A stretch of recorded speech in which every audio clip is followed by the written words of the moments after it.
Hey guys, Karnak here, Star Wars Armada Explained. Thanks for joining me. Today we're going to look at the Weapons Battery Text card.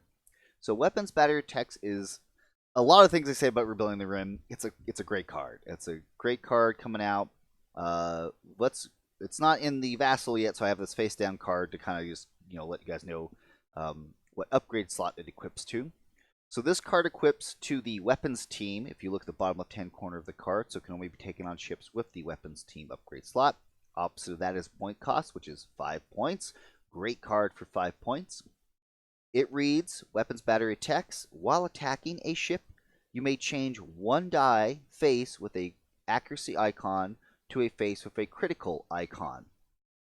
So in a nutshell, how does this card work? Anytime that you attack a ship, not any squadrons, if your die rolled an accuracy face, you can take that and turn that to a critical facing. So this is really great card for if you rolled too many accuracies, or you're trying to generate crit specific effects like with the blue dice and the ion cannon battery upgrades. So let's just go real quick over what this card does real fast. So for example, I'm going to use a Raider 2 in this example, which throws the 3 blue die and 1 black out the front. We'll say it has this card equipped. It throws its attack pool, and you know what? Maybe it wants more damage. It doesn't need the accuracy. So again, you take this card and you say, okay, while attacking, I can change one die face with an accuracy icon to a face of a critical. Perfect. Do that. Now you're dealing 3 damage. And again, you can use this card for as many attacks as you make against ships. So for most ships, it's just, potentially a use of twice. Or if the Superstar Destroyer, you can get 3 uses out of it. And that is Weapon Battery Text. There's no crazy huge interactions or things going on. Very short video today. An argument for why to take this card over something like gunnery teams or veteran gunners. Well, for the most part, veteran gunners, put that in your binder. You probably will never see them ever again, because that's 5 points and they exhaust, and you are forced to reroll all the dice in your attack pool.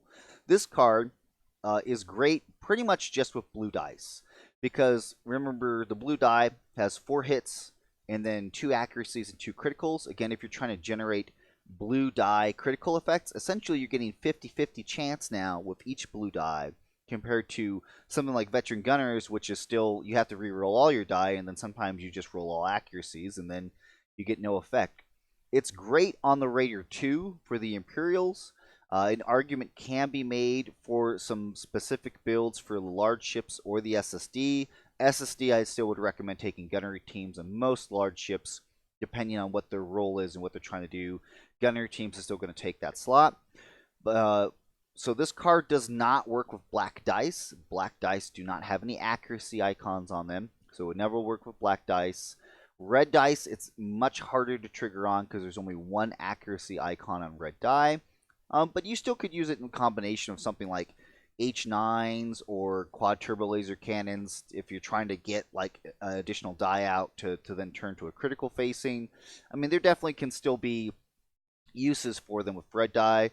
But it's by and large the blue die, because you've got cards like heavy ion emplacements or ion cannon batteries, the far much lesser used cards like the MS1s or the NK7s or overload pulses. I definitely, this is a great dice fixing mechanic for, especially for heavy ion placements. If, for example, you're trying to push 2 crits past like evades or Captain Brunson, fantastic card for 5 points, and I think it's really going to help out the Raider 2 to kind of get it into like a small gunship role with like the Corvus with decaps at long range. I have used this in the same effect on a Victory 2 with H9s in this card and HIEs to pretty much always guarantee I'm getting the heavy ion placements off on most ships. It's just really versatile. For Rebels, you may not see this card so much on Rebels, however, it is fantastic on the Liberties. Again, with HIEs like on the Star Cruiser. But I'm not going to go too much more into more things. For Imperials, other options I have too is like something like Captain Jonas, where even if you do roll blanks on a red die, change that blank to accuracy, change that accuracy to a critical for another damage. Like I said, variety of uses for this card. I think it's great. Of course, if you feel like I missed anything or got anything wrong, Be sure to post about it, ask questions, let me know. You guys are all fantastic, and hey, I'll catch you all later.